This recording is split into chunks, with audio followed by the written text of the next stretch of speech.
हाथ तो धो लेता, कम्मी पीछा करती रह गई। कहा क्या कह के आया? कहा अम्मा को बेवकूफ़ बना दिया। 2 मिनट लगे। नादान, माँ को बेवकूफ़ न कहे। खुदा की कसम खा के कहता हूँ, आज भी जिस बीमारी को मशीनें, चेकअप और बड़ी बड़ी लैबों में ले जा करके परखा और जांचा जाता है ना, माँ नजर डाल के बेटे की उस बीमारी को पकड़ लेती है।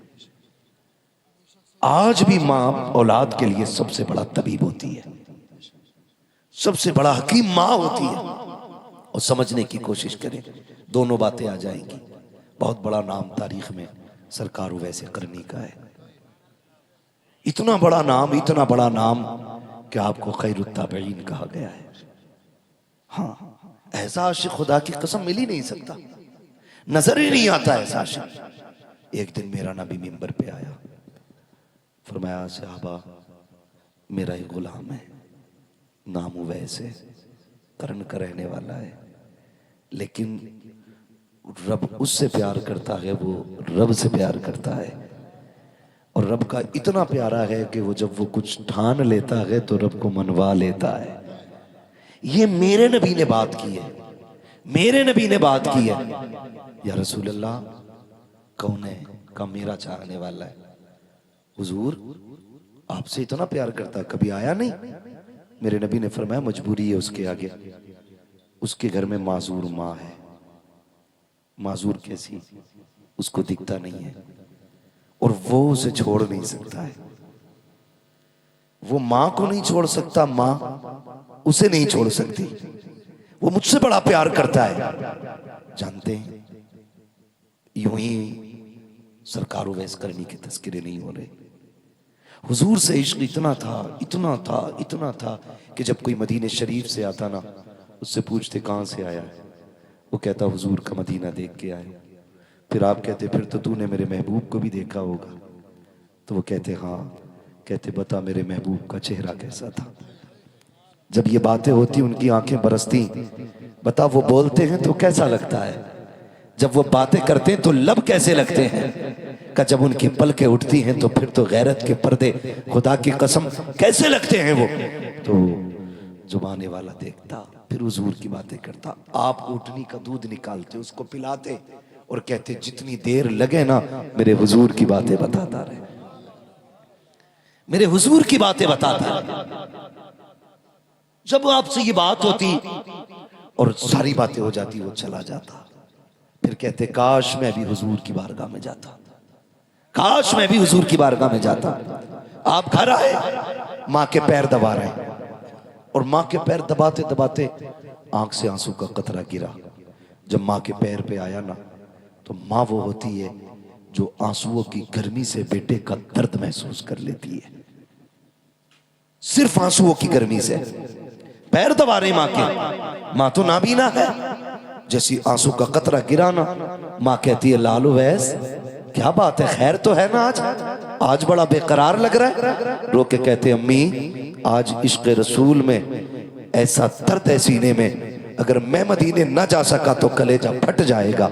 अम्मी काफिला मदीने जा रहा है, इजाजत दे तेरा लाल भी महबूब को देखना चाहता है। जब माँ ने बेटे के आंसुओं का एहसास किया, कहने लगी चल ठीक है बेटे जा तो रहा है, लेकिन वादा कर सूरज छुपने से पहले पहले आ जाना है, पहले पहले आ जाना है। सरकार को वैसे करनी ने कहा अम्मी ठीक है, जैसी इजाजत मिली है जल्दी जल्दी सारी तैयारियां की हैं।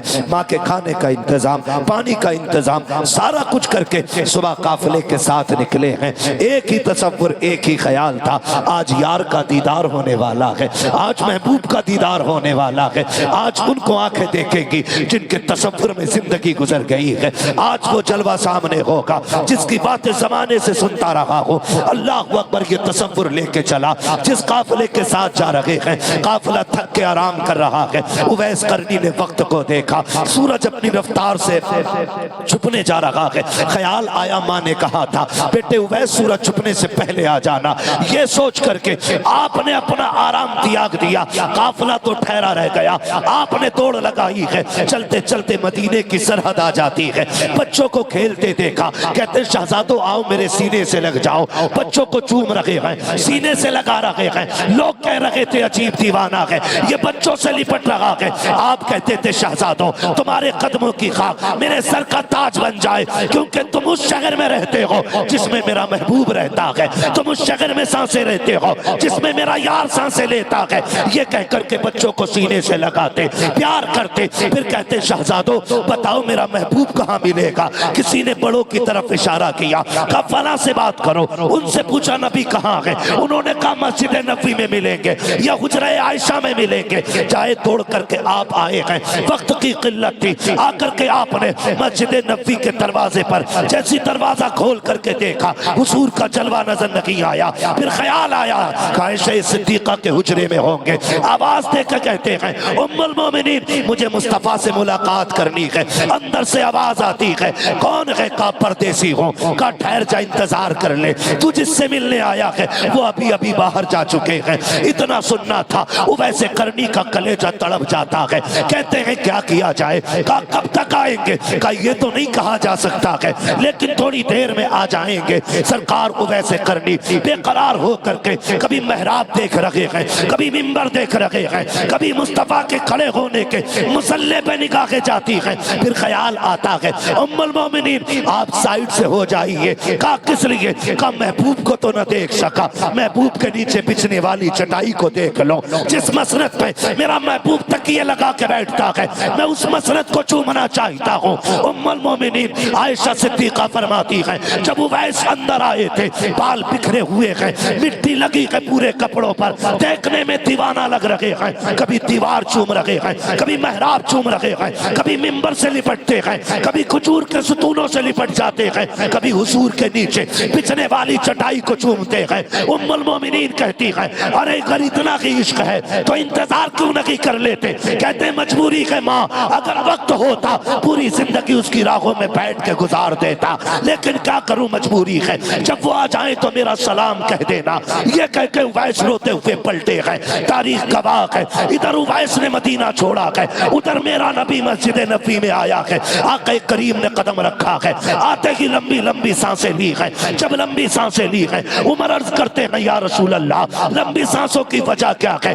आके करीम फरमाते हैं खुशबू बता रखी है, मेरा यार आकर के गया है, मेरा दीवाना आकर के गया है। आका किसकी बात कर रहे हो। कहते उम्मुल मोमिनीन बताओ तो सही कौन आया था। का आका वो जो आया था उसके बाल खुले थे, कपड़ों पे मिट्टी लगी थी, देखने में दीवाना लग रहा था और ऐसा आशिक था। कभी मिंबर से लिपट के रो रहा था, कभी चटाइयों से लिपटता था, कभी खजूर के सुतून से लिपटता था।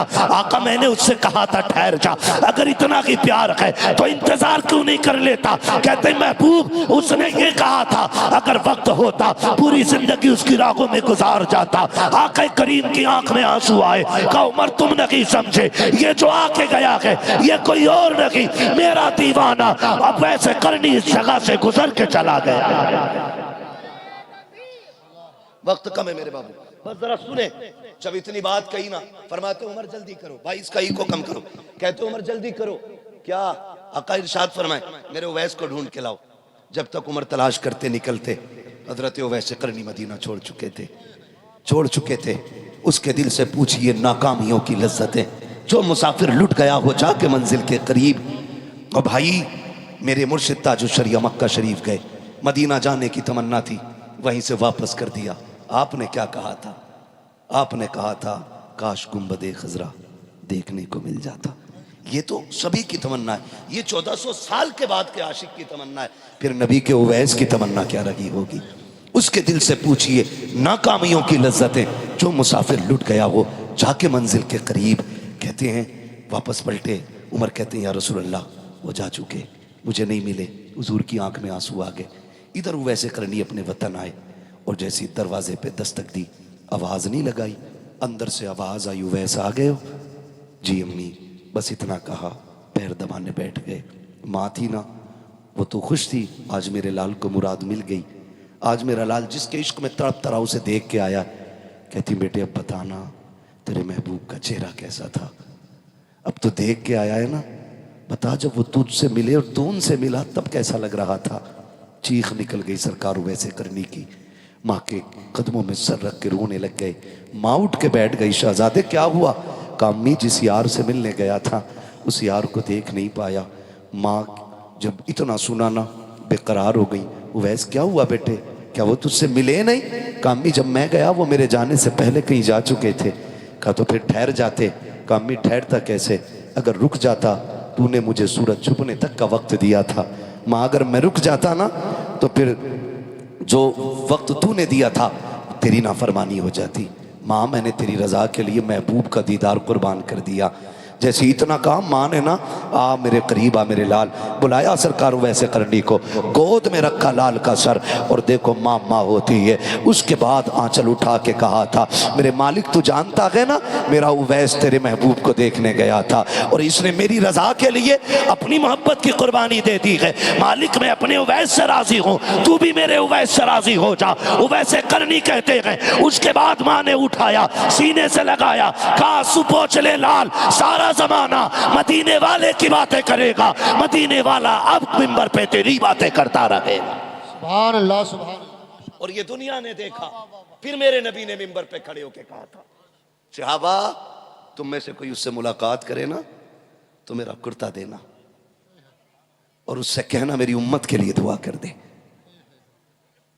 मेरी उम्मत के लिए दुआ कर दे। जमील कादरी ने कहा था रब्बे हबली उम्मती कहते हुए पैदा हुए, रब ने फरमाया कि बख्शा सलातु वस्सलाम। जिंदगी की जाहिरी आखिरी सांस तक मेरे नबी को उम्मत का गम सताता रहा। फिर भी ना कोई मिले ना उससे कहना मेरी उम्मत के लिए दुआ कर दे। हुजूर कौन सी, कहना कि बस इतना कह दे अल्लाह मेरी उम्मत को बख्श दे, मेरी उम्मत को बख्श दे। फिर वो वक्त आया हुजूर के विसाल के बाद हजरत उमर फारूक आज़म और हजरत अली रज़ी अल्लाह तआला अन्हु की मुलाकात हुई। ये हुजूर का कुर्ता लेकर के गए और आप जंगल में थे। कहा देखो भाई हुजूर ने बड़ी बातें की हैं, देखें ये भी कुछ पहचानते हैं कि नहीं। तो आप अपने ज़िक्र में मशगूल थे। हजरत उमर ने सलाम किया, आपने पीछे देखा भी नहीं मुड़ के और नाम लेकर के अमीरुल मोमिनीन का जवाब दे दिया। जब नाम लेकर के दिया कहा लगता है मैं अमीरुल मोमिनीन हूँ इसलिए मुझे जानते हो, अली तुम कहो। फिर जब अली ने सलाम किया ना तो आपने हजरत अली का नाम लेकर के जवाब दिया। कहने लगे तुम ही उवैस हो? कहा हाँ। आप फरमाने लगे बताइए कैसे आए हो? कहने लगे आप ये बताइए आपकी हमारी मुलाकात कभी नहीं हुई है, आपको हमारे बारे में किसने बताया? तब हजरत उवैस करनी ने कहा था जिसने तुमको मेरे बारे में बताया है उसी ने मुझको तुम्हारे बारे में बताया है। कहा तुम तो मिले भी नहीं हुजूर से, तुम तो मिले भी नहीं हुजूर से, फिर तुम्हें कैसे पता? कहते तुम तो हुजूर के कुर्ब में रहे हो ना, बताओ ना हुजूर की ये जो अबरू थी ये मिली हुई थी कि अलग अलग थी? ये हजरत उवैस पूछ रहे हैं, वैसे करनी कह रहे हैं हजरत उमर से हजरत अली से। कहा चलो तुम तो कुर्बत में रहे हो, मैंने तो नहीं गुजारा उनके पास वक्त, तुम बताओ मेरे महबूब की ये अबरू कैसी थी, अबरू कैसी थी? जब इतनी बात सुनी ना दोनों खामोश, इसलिए कि ये ऐसे हया और अदब वाले लोग थे, कभी नजर भर के हुजूर का चेहरा देखा ही नहीं था, कभी नजर भर के देखा ही नहीं था। एक दूसरे का मुंह देखने लगे, कहा हमने कभी नजर भर के देखा ही नहीं। फरमाने लगे ये पास रहने का कमाल है, आओ तुम्हें बताऊं। कहा जब दूर से देखो तो ये मिली हुई लगती थी और जब करीब से देखो तो दोनों अबरू जुदा नजर आया करती थी। कहा तुम्हें कैसे पता? कहा फर्क इतना है तुम जाहिर में हुजूर के सामने रहते थे, मैं बातिन में हुजूर के साथ रहता था। उसके बाद जब हजरत उमर ने अगली बात कही, ये ले क्या है? कहा ये हुजूर ने आपके लिए भेजा है। बस खुदा की कसम फिर मंजर ही अलग था। उसको सर पे रखा, कहने लगे मेरे लिए? जी आपके लिए। आंखों में आंसू आ गए। और कुछ भी कहा मेरे नबी ने? कहा मेरे उवैस से कह देना वो मेरी उम्मत के लिए दुआ कर दे। कहते हैं फिर कहो क्या कहा? मेरे उवैस से कह देना मेरी उम्मत के लिए दुआ कर दे। हाँ मेरे उवैस से कह देना मेरी उम्मत के लिए दुआ कर दे। उवैसे करनी की चीख निकल गई, मैं और मेरी औकात इतनी कि वो अपना कह के आवाज दे रहे। कहा चाहिए क्या? कहा हुजूर ने उम्मत की दुआ की दरखास्त की कि कह दे मेरी तरफ से मेरी उम्मत के लिए दुआ कर दे। खुदा की कसम तारीख गवाह है, वो वैसे करनी ने जुब्बा जो है रखा जमीन पे, सजदे में आ गए, कहते हैं अल्लाह मेरे महबूब की उम्मत को बख्श दे, उम्मत को बख्श दे। आवाज आती है उवैस प्यारे, महबूब का दिया हुआ तोहफा तो पहन ले, हम वादा करते हैं बनु कलाब की बकरियों के बालों के बराबर तेरे महबूब की उम्मत बख्शेंगे। कहते नहीं मालिक, मैं अब भी राजी नहीं हूं, मैं जुब्बा तब पहनूंगा जब तू और उम्मत बख्शेगा। आवाज आती है आधी उम्मत बख्श दी है, अब तो पहन ले। कहते मालिक और बख्श। आवाज आती है उवैस सर उठा ले, आधी उम्मत तेरी दुआ से बख्शेंगे, आधी उम्मत अब्दुल कादिर जीलानी की दुआ से बख्शी जाए। अल्लाह हुआ। अर्ज करते मालिक ये अब्दुल कादिर कौन है? आवाज आती मेरी महबूब की उम्मत में शहजादा पैदा होगा। जिस तरह नबियों में मैंने महबूब को कमाल बख्शा है, उसी तरह मैंने वलियों में अब्दुल कादिर जीलानी को कमाल बख्शा है। आधी उम्मत तेरी दुआ से, आधी अब्दुल कादिर की दुआ से बख्शी जाएगी। मुकद्दर के धनी हैं हम लोग, किस्मत वाले हैं कि हमें सरकार बगदाद का दामन मिला है। आज भी ना बरेली शरीफ से यही आवाज आती है, कादरी कर, कादरी रख, कादरियों में उठा, कदर अब्दुल कादिर कुदरत नुमा के वास्ते। पूरी जिंदगी सरकार बगदाद की आप पढ़ लें, वो मेरे नबी के जमाल का मजहर भी हैं, कमाल का मजहर भी हैं। जमाल का मजहर खुदा की कसम बेहद खूब रू, कमाल का मजहर हुजूर आए, आते ही हुजूर ने सजदा किया, गौसे पाक आए, आते ही गौसे पाक ने रोज़ा रखा, रोज़ा रखा। हुजूर ने आते ही सजदा किया, सरकार गौसे पाक ने आते ही रोज़ा रखा। ये हुजूर के कमाल के मजहर। और फिर आदतें देखें, आता है फ़कीरों पे उन्हें प्यार कुछ ऐसा, खुद भीख दें और ख़ुद कहें मंगते का भला वो। माफ़ कीजिएगा, आज हमारे रवैये बड़े अलग हैं। हम ना ज़कात भी रमज़ान की देते ना, ज़कात तो वो भी कैमरे के सामने ला के देते, जबकि वो हमारा नहीं है। ज़कात हमारा नहीं है, माल वो अल्लाह का जो हमने निकाला है, तो उसको दिखाने का तो कोई हक ही आपको नहीं पहुंचता। हम ज़कात भी दिखा के देते हैं। बगदाद वाले की ज़िंदगी पढ़ें, हमेशा दूसरों के काम आते रहना, यही बगदाद वाले के चाहने वालों की पहचान होनी चाहिए, पहचान होनी चाहिए। सीधी सी बात है। सरकार बगदाद रज़ी अल्लाह ताला, आप कहीं जा रहे हैं, दरियाए नील आपको पार करना था, आपने देखा एक शख्स ना खड़ा हुआ किनारे पे रो रहा है, किनारे पे खड़ा रो रहा है। आपने पूछा बात क्या है? उसने कहा हुजूर दरिया पार करना था, किराया नहीं है, और ना कश्ती वाले ने ना मार के भगा दिया। आपने वहीं खड़े खड़े शागिर्द को हुक्म दिया, कहा मेरी दरसगाह में सोने के सिक्कों की थैली रखी है, वो उठा के ला। शागिर्द गया, ला के थैली दी, हुजूर ये ले। आपने वो ली, कश्ती वाले को दी कि ये ले। उसने कहा हुजूर ये किस चीज़ की? फरमाने लगे इस गरीब को तूने इसलिए दरिया पार नहीं कराया कि इसके पास किराया नहीं था, ये सारे ही रख ले। आज के बाद कोई भी गरीब आए ना, उससे किराया ना मांगना, उसे अब्दुल कादिर के पैसे से दरिया पार कराते रहना। ये उन लोगों के लिए जिन्हें हम ये कहें कि उनके लिए अजनबी, जिनसे खून का रिश्ता नहीं, उनके लिए इतनी मेहरबानी। आज ना 11वीं तो हम करते हैं, बुरा मत मानना, 11वीं तो हम करते हैं, लेकिन 11वीं पे सिर्फ हमारा ही हक होता है और किसी का नहीं। हम 1100 रुपए का जर्दा बनाएंगे, लेकिन सिर्फ खुद ही खा लेंगे। मेरे भाई कभी ऐसा भी तो कर कि तेरे घर में 11वीं के 11 रुपए की भी न्याज हो ना, तो पहले अपने बच्चों को नहीं, जरूरतमंदों को खिला, बच जाए फिर अपने बच्चों को खिला, फिर देख बगदाद वाले का करम होता है कि नहीं। लोग कहते हैं हर साल करता हूं, 11वीं मुसीबतें पक्की आ रही हैं, फिर भी बराबर 1100 रुपए जेब में पड़े ना तो निकालेगा 11 ही रुपए।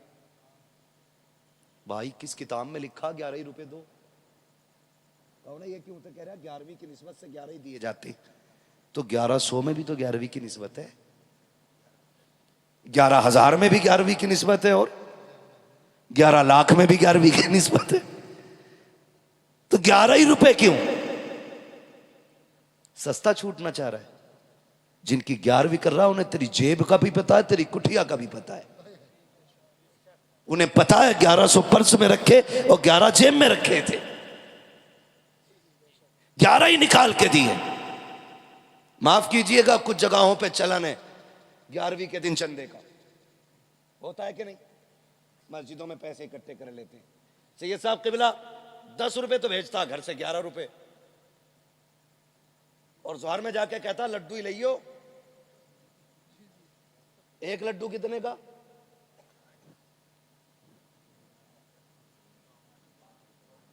कम से कम 5 रुपए का एक लड्डू। इतने छोटे छोटे छोटे सारे सैंपल मस्जिद के गेट पे। रुपए दिए 10 11 और लेने बच्चे आगे 5, छठा अब्बा। और फिर कह रहे अच्छा 11वीं के पैसे मान लिए, लड्डू पूरे नहीं पड़े। खुद बता 10 दे के 5 लेके जा रहा है। अब इसमें करामत क्या करेगी? ये तो खुलेआम लूट है। या तो ये कहे जितना पैसा है वो शय मंगाओ जो सबको मिल जाए। जरूरी नहीं खाना भी लड्डू ही है, देगा भी 11 ही रुपए और बच्चे सारे लाएगा। लड़ाई, कई इमामों की छुट्टी हो गई। गलत नहीं कह रहा हूं, ऐसे भी हुआ है। ये गमियां खत्म करें। ऐसा भी हुआ है, कोई आया कि 5 रुपए कल्लन ने दिए, तो वो 5 रुपए का ऐलान हो गया। बाद में आया नहीं जी कल्लन नहीं, मैंने मल्लन बोला था। तो फिर वो मल्लन के 5 चढ़ गए, तो 5 रुपए एक ही आया ऐलान। कितनी बार हो गया ऐलान? बोले जरा, आप बोल सकते हैं ना, मुंह में गुटखा तो नहीं है किसी के। बगदाद वाले की महफिल है, मुंह साफ करके बैठा करो, वरना ऐसा थप्पड़ मारेंगे कयामत तक नस्लों में दांत नहीं जमेंगे। क्योंकि अल्हामा कह रहे हैं गौस वो तीखा तेरा, मर के भी चैन से सोता नहीं मारा तेरा। महफिलों का अदब किया करो। बगदाद वाले की महफिल है, हल्के में मत लेना। तकरीर के बीच में चील बोल जाए, पट्ट से नीचे खत्म। और फिर जब जलाल से बाहर निकले, इसे क्या हो गया? क्या आप ही ने तो कहा था कि ये चुप क्यों नहीं होती है? कहा मर गई? कहा फरमाया कुम बेइज़्निल्लाह। तो मसला यही है। तो ये ना किया करें, ये बिल्कुल ना किया करें। 2 बार ऐलान हो जा तो कुछ इतने बड़े फित्ती ने कापी लेके बैठे रहते हैं घर। हाँ, सब लिख रहा कितने ऐलान हुए। और फिर आके कह रहे आप कितने आए थे इमाम साहब पैसे? इमाम साहब ने कहा 713 रुपए। कह रहा एक बार और जोड़ लो। कह रहा नहीं भाई 713 ही है, पूरे डब्बे में रखे हैं, मैंने 1 रुपया जेब में भी नहीं डाला, सारे ही प्लास्टिक के डब्बे में। कह रहा नहीं नहीं मुझे पता है, क्यों? तू बगदाद वाले की चौखट से उठ के आया है, तुझे पता है। कह रहा ये देखो कापी। फिर निकाला इसने नामा अमाल और अपना जुर्म डाल दिया इमाम की खोपड़ी है। 10-5 इधर उधर हो गए। अगर ये नाम भूल गया तो कह रहा बरकत है इमाम साहब के ऐलान में, नाम कम थे पैसे ज्यादा निकले, तो फिर करामत हो गई इमाम की। और अगर इमाम ने कोई नाम दोबारा बोल दिया और रुपया कम निकला तो फिर आफत आ गई इमाम की। तो ऐसे लोगों से भी बचें। ये रवैये गलत है। अल्लाह ने तौफीक दी हस्ब हैसियत 11वीं कर, और फिर देख अल्लाह कितनी बरकतें अता फरमाता है। नाम के लिए नहीं, काम के लिए 11वीं करें, काम के लिए 11वीं करें, नाम के लिए नहीं, दिखावे के लिए नहीं। कहीं भी चले जाओ, आके ना जो 11वीं कराता है ऐसा बैठता है, कुछ भी नहीं होता और लगा है सैयद साहब आए। हाँ, ऐसे हजरत आगा सदरी पहन के पगड़ी बांध के, उतने हम पे भी कपड़े नहीं होते जितने उस ठलुए पे होते हैं। ऐसा कौन है? यही है मालिक। वो चाहते मेरे खुतबे पढ़े जाएं। नहीं, ऐसा नहीं। बगदाद वाले के नाम का लंगर है, आका बन के नहीं, नौकर बन के खिला, नौकर बन के खिला, तमाशा ना बना। जब भी कोई पूछे क्या है, अपना कुछ नहीं, सारा ही बगदाद से आ रहा है, सारा ही बगदाद से आ रहा है। खाते हैं तेरे इधर का, पीते हैं तेरे इधर का, पानी है तेरा पानी, दाना है तेरा, दाना है तेरा दाना। लेकिन मैं जो अर्ज कर रहा था आपसे, मैं कह रहा था थोड़ा सा दिलों में कुशादगी लाइए, कुशादगी। दिल बड़े तंग हो गए। 11वीं भी करेगा ना तो अपनी बाल को बांट दे बैठा के लाइन से, ताकि बांटने का भी मजा आ जाए और घर के घर में भी रह जाए। हाँ, बाहर भी ना जाए और शोर भी हो जाए, लाओ भी मुझे दे दो, मुझे दे दो, पूरे मजे घर में ले रहा है। ये नहीं, दिलों में जगह पैदा करो। 11वीं के अलावा भी अगर आपके दस्तरखान पे किसी के लिए जगह है तो समझ लेना रहमत के दरवाजे खुले हुए हैं, रहमत के दरवाजे फिर भी खुले हुए हैं। अभी कुछ दिन पहले की कहानी है, हम ना कंजूस तबीयत हो गए। डॉक्टर को 1 लाख दें, 5 लाख दे देंगे, अपने सगे रिश्तेदारों को 5 पैसे देने तैयार नहीं। डॉक्टर को 5 लाख भी दे देंगे। एक बंदे को अभी ब्लड कैंसर हुआ, नापास कर दिया गया। उसके पास बहुत सारी प्रॉपर्टी थी, उसने सोचा लगाओ आग अभी से, वैसे 2.5 महीने का वक्त है हमारे पास जीने के लिए। बहुत गौर से सुनिएगा, कितने दिन का? 2.5 महीने का। जब आया ना, उसने सारी संपत्ति बेच दी, 2.5 महीने तो जीना ही है। आया अपने वतन आया, जब रिश्तेदारों में खानदान में आया ना, तो अपने बच्चों को पता चला कि बाप ने बिजनेस खत्म कर दिया, सब कुछ बेच डाला है। अपने बच्चे ना बातें करने लग गए, क्या करने आया? उसको ना पहली रात में इतना बोझ महसूस हुआ, अपनों ने उसके खिलाफ ऐसी बातें की, उसे लगा कि वो अपनों पे नहीं जमीन पे आप एक बोझ बन के रह गया है। उसने फैसला कर लिया कल फिर जाना है। टिकट निकाला, निकालने के बाद फिर वापस पलटना था उसे कि ऐसे अपनों से तो वो गैर बेहतर थे जो कम से कम ताने तो नहीं देते हैं, कहीं ने मेरी 2 वक्त की रोटी भारी लग रही है। ये सोच करके उसने टिकट निकलवाया। अब वो अपनों में बैठना भी नहीं चाह रहा है, सोचा रात कहाँ गुजारूं, रात कहाँ गुजारूं। इस ख्याल से वो बेदीवानापन में बाहर इधर उधर टहलता रहा। मौसम चूंकि बारिश का था, जब बारिश का मौसम देखा, बारिश के मौसम में एक मकान की छत के बगल में छुप के बैठ गया। उस मकान के अंदर से खटखट की आवाजें आती रही। जब बहुत देर तक आवाज बर्तनों की आई, उसने जाके दरवाजा खटखटाया। अंदर से यतीम बच्ची निकली। उसने कहा जनाब क्या बात है? कहा आप यहाँ कैसे? कहा बच्ची पूछना ये था, बात क्या है, पूरी रात बर्तन बजते रहे।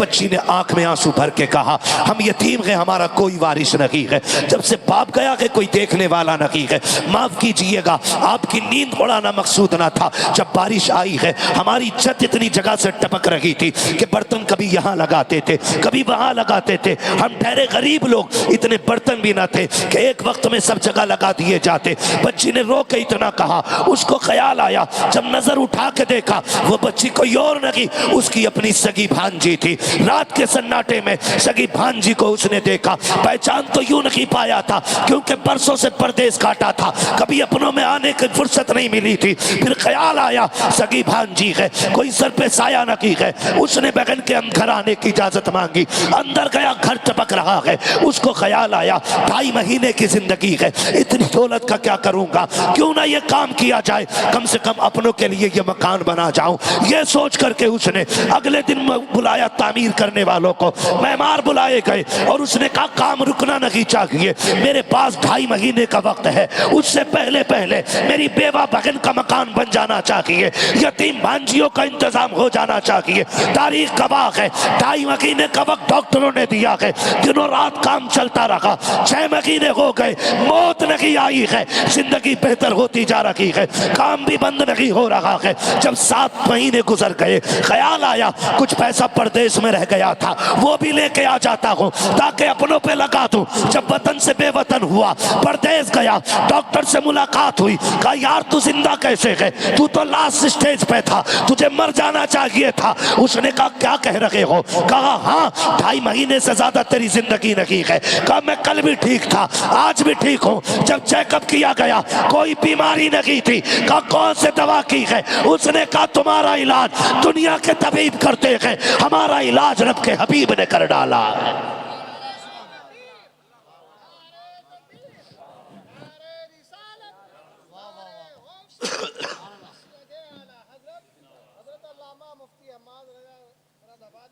उसने कहा कि मैं गया, मेरे महबूब ने फरमाया कि अपनों का ख्याल रखो, पड़ोसी का ख्याल रखो, यतीमों का ख्याल रखो।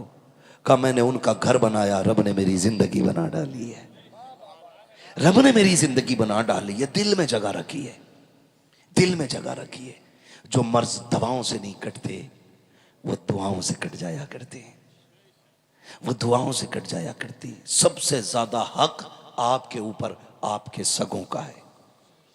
आप अपने सगों से फारिग हो तो फिर आप खानदान में आए, खानदान से फारिग हो फिर आप पड़ोस में आए, पड़ोस से फारिग हो फिर बस्ती में आए, बस्ती से फारिग हो फिर शहर जाएं, शहर से फारिग हो फिर आप पूरे डिस्ट्रिक्ट लेवल पे आप काम करें, उससे भी फारिग हो जाए, सूबा लेवल पे, फिर मुल्क लेवल पे, फिर वर्ल्ड लेवल पे है। मगर नतीजा कुछ और है। अपनों को लात मारनी है और तमाशा बना के गरीब ढूंढ ढूंढ के ला के बांटा जाता है। ऐसा ना कीजिएगा। 11वीं आपके घर बने ना तो आपके अपने बच्चे खाएं ना खाएं, सबसे पहले अपने करीबियों के बच्चों को खिलाइए। करेंगे इंशाल्लाह, ऐसा करेंगे इंशाल्लाह। और ये बात बहुत बाद में हमारी समझ में आई, सैयदों के घर से कोई खाली क्यों नहीं जाता है। ये शान करीमों की लजपाल घराना है, ये नस्ल करीमों की लजपाल घराना है। और हम तो बबागे दोहल कहते हैं, ये चक्की फातिमा की चल रही है, ज़माना जितना लंगर खा रहा है, ज़माना जितना लंगर खा रहा है। आप नज़रिए मजबूत रखें, एतक़ाद मजबूत रखें। बगदाद वाले की आप ये बात याद रखें, फरमाते मैं चला गया और माँ ने जो पैसे दिए थे सारे ही ख़त्म हो गए। फिर नौबत ये आ गई, भूख इतनी बढ़ गई कि कुछ भी नहीं था। फिर बर्दाश्त भूख नहीं हुई ना, तो मैं दरिया के किनारे ये सोच करके गया कि कुछ गली सड़ी सब्ज़ी या जो लोग धोने आए हैं उनके कुछ पत्ते ही गिरे मिल जाएंगे, वही खा के गुजारे कर लेंगे। फरमाने गए, जब मैं जाके देखा ना तो मुझसे पहले 7 दुर्वेश वहाँ रोटी की तलाश में फिर रहे थे। कहते मैं उन्हें देख के लौट आया। कहते भूख इतनी थी बर्दाश्त नहीं होती थी, मैं मस्जिद में आ गया। कहते मैंने एक परदेसी को देखा, वो आया और उसने खाना खाना शुरू कर दिया। वो सिपाक फरमाते हैं, वो सिपाक फरमाते हैं कि ज़िंदगी में पहली बार मेरे दिल में ये आया था। कहते हैं कि भूख इतनी थी कि जब लुकमा उसके मुंह में जाता था ना तो अचानक खुद ब खुद मुंह मेरा खुल जाता था। कहते इतनी भूख थी, मेरे दिल में आया काश ये मुझसे खाना खाना कह दे। कहते मैंने इतना सोचा था। उसने कहा बच्चे आजा मेरे साथ खा ले। कहते मैं उठ के गया, उसके साथ खाना खाने के लिए बैठा। मैंने पहला लुकमा खाया था। उसने कहा बेटे मैं परदेसी हूँ, मैं परदेसी हूँ, लेकिन मेरी एक गुजारिश है। आप फरमाते, मैंने कहा क्या? कहा तुम यहीं रहते हो? कहा हाँ मैं पढ़ता हूँ। कहा फिर तो तुम अब्दुल कादिर को जानते होगे। कहा काम क्या है? कहा उसकी माँ ने भेजा है, उसके सोने के सिक्के साथ उसके घर से लेके आया था मैं उसके घर से माँ ने कुछ पैसे भेजे, वो लेके आया हूँ और उनको देना है। मैं काफ़ी मेहनत से तलाश कर रहा हूँ, मिले नहीं, तो मेरे तो पैसे ख़त्म हो ही गए, मेरा भी ज़्यादा राह ख़त्म हुआ ना, मैंने उनके पैसों से खाना ले लिया है। वो से पाक फरमाते हैं रब के शुक्रिया में मेरी आंख में आंसू आ गए। मैंने कहा वाह रे मालिक, दिल भी गया तो अपने पैसों के खाने पे गया है, किसी गैर के पैसों के खाने पे नहीं गया। दिल भी गया है तो अपनों के पैसे, अपने पैसे पे गया।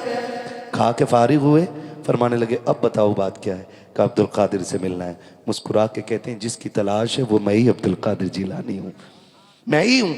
उसने कहा हुजूर जनाब आप मेरे साथ खाते रहे और आपने मैं नाम लेता रखा, आपने एक बार भी नहीं कहा कि मैं ही हूँ वो। कहने लगे सुनो, अगर हम बता देते तो गैरत से शायद तुम्हारा हाथ लुकमों से रुक जाता, तुम्हारा हाथ रुक जाता। कहते हम हुजूर के शहजादे हैं, हम किसी को जलील करने नहीं आए, हम तो जलीलों को इज्जत देने के लिए आए हैं। फरमाने लगे फिर आपने कहते वो पैसे लिए जितने माँ ने भेजे थे सारे ही जाके बांट दिए, सारे ही बांट दिए उनमें जो पहले से भूखे घूम रहे थे। ये शान इनकी है। लोग कहते हैं बगदाद वाला कैसे दिलवा देता, उसने सब कुछ लुटाया तब उसको सब कुछ मिला है, सब कुछ लुटा दिया उसने, क्या रखा है? कुछ भी नहीं। 40 साल इशा के वजू से फजर की नमाज पढ़ी है, 15 साल एक पैर पे खड़े होकर के हर रात पूरा कुरान पढ़ते थे। हैं से रियाजतें नहीं मिलती हैं। बस यूं समझें मेरे इमाम ने कहा था क़यामत के हवाले से तेरी सरकार में लाता है रज़ा उसको शफ़ी जो मेरा गौस है और लाडला बेटा तेरा बगदाद वाले ने बांटना सिखाया है, हम भी इंशाअल्लाह बांटा करेंगे। बगदाद वाले ने ज़रूरतमंदों की ज़रूरत पूरी करना सिखाई है, हम भी इंशाअल्लाह ज़रूरतें पूरी करेंगे इंशाअल्लाह। कोशिश ये करेंगे दूसरों के काम आ जाएं। हम अक्सर कहते हैं उजाले अपनी यादों के हमारे साथ रहने दो, न जाने किस गली में ज़िंदगी की शाम हो जाए। ये महफिल नूर जिंदाबाद, महफिल नूर पाइंदाबाद। बस जो हुए गलात उनको माफ़ फरमाए रब्बे कायनात। ज़िंदगी ने दिया साथ फिर होगी मुलाकात, चमन रहा फूल खिलेंगे, ज़िंदगी रही फिर मिलेंगे।